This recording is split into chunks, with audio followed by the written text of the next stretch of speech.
शास्त्री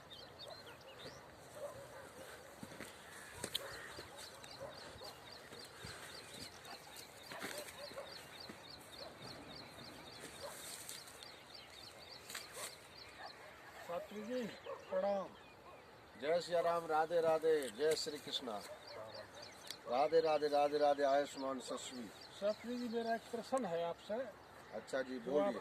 जो आप देख रहे हैं खेतों पे हरियाली है, इस ओस का क्या महत्व है? जो अभी 1 घंटे बाद ये लुप्त हो जाएगी, अभी समय ओस ही ओस दिखाई दे रही है। ये प्रश्न है, उत्तर इसका क्या है मेरे समझ नहीं आ रहा है, तो इसके बारे में आप बताओ। जी बहुत अच्छा प्रश्न है आपका, बहुत सुंदर प्रश्न है। हमारे दर्शक जितने भी हैं, हमारे भक्तगण, शिष्यगण, मित्रगण, श्रेष्ठ जन, सबको प्रणाम, सुप्रभात, राधे राधे, जय श्री राम। आज हम खेतों पर नदी के किनारे सुबह सुबह घूमने के लिए निकले हैं।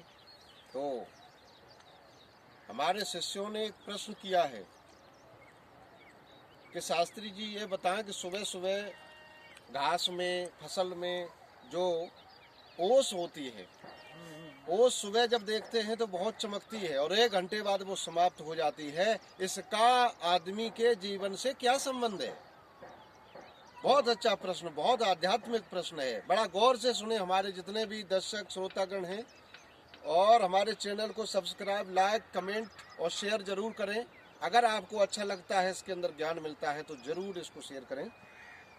बड़े गौर से सुने और अपने जीवन में इसको ढालें भी।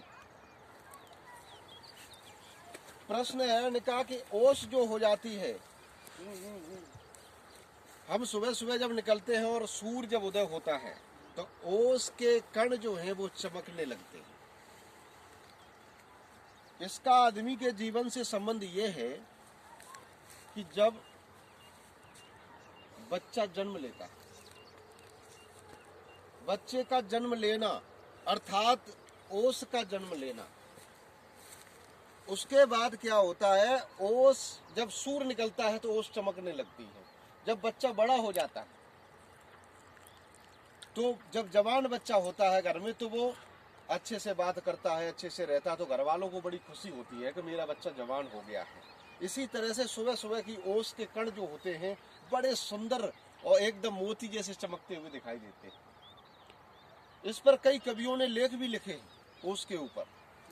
अब कई लोग प्रश्न भी करते हैं कि सही सांझ बेटा हुआ, अधरतिया हो गया जवान, और एक संध्या काल में बूढ़ा हुआ और सूरज निकसत निकल गए प्राण।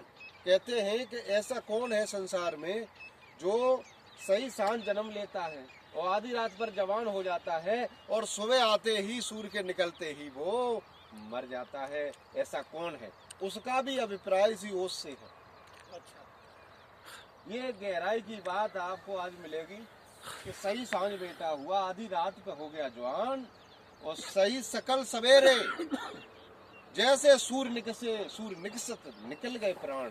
उसके सूर्य निकलते ही जब प्राण निकल गए, ऐसा कौन है? तो इसका जवाब है, ये ओस जो है सही सांझ पैदा होती है और आधी रात पर जवान हो जाती है, उसके बाद सुबह सूर्य के निकलते ही उसके प्राण निकल जाते हैं। इसका उत्तर तो ये हो गया। अब ओस के कण जो है 1 घंटे बाद समाप्त हो जाते हैं। ये जीवन की बात है। जब बच्चा जवान हो जाता है, और जवान बच्चा जब हो जाता है तो उसे देख करके सबको खुशी होती है।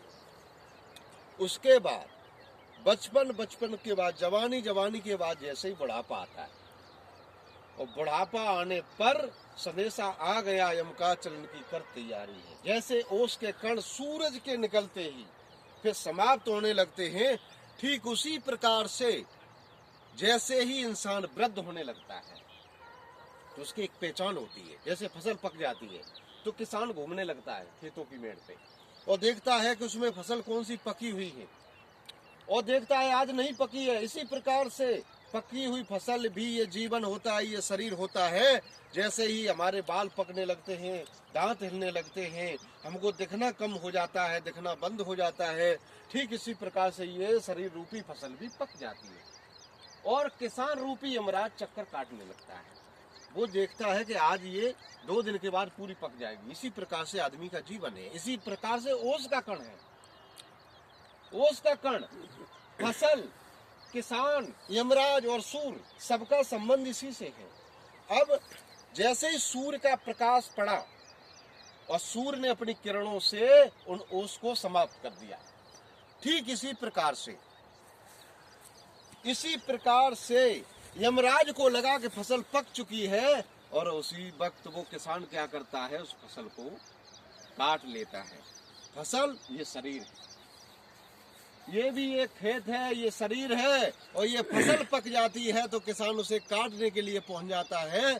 ठीक उसी प्रकार से जैसे यमराज इस शरीर रूपी फसल को देख करके और अपने पास को लेकर के आ जाता है और उसको समाप्त कर देता है। और तीसरा उदाहरण ये है कि जब ओस सूर्य निकलता है तो ये यमराज रूपी जो सूर्य निकलता है, ये जैसे ही ओस को देखता है तो अपनी असंख्य किरणों से उसको सोख लेता है और उस ओस को समाप्त कर देता है। इसका आशय जो आपका था प्रश्न, उसका मतलब अभिप्राय ये है। और आप मेरे प्रश्न से संतुष्ट हैं, इस उत्तर से, जवाब से? इससे तो हम संतुष्ट हुए, पर एक साथी से मैंने ये प्रश्न किया था, उससे संतुष्ट नहीं हुए। क्या इस प्रश्न से हम संतुष्ट हो गए? संतुष्ट हो गए। आपको तीन तरह से समझाया मैंने। तीन तरीका समझाया। एक फसल, एक ओस का कण, और दूसरा तीनों का संबंध इसी ओस से। इस ओस को देख करके एक कवि कल्पना करता है कि जो ये प्रश्न भी पूछते हैं लोग कभी आपको, तो आपको यही इसका उत्तर है कि सही सांझ बेटा हुआ आधी रात को हो गया जवान, और सही सुबह पर वृद्ध हो गया सूरज निकल गए प्राण। जैसे ही सूर्य निकला तो उसके प्राण निकल गए। इसी तरह से ये ओस का जीवन है, और ये इसका ओस का जीवन ही हमारा तुम्हारा जीवन है। इसलिए हम सबको चाहिए, हम सबको मिल करके प्रेम से रहना चाहिए। कभी हमको लड़ाई झगड़े, नफरत और लोगों के बीच में इस तरह से वाद विवाद नहीं करना चाहिए। हमारा भी जीवन इसी प्रकार से है, तो हमको किसी चीज का अहंकार नहीं करना चाहिए। इन्हीं शब्दों के साथ मैं अपनी वाणी को विराम देता हूँ। सभी दर्शकों को, सभी श्रोतागणों को मेरी राधे राधे, जय सिया राम। बोलो जय श्री राधे श्याम।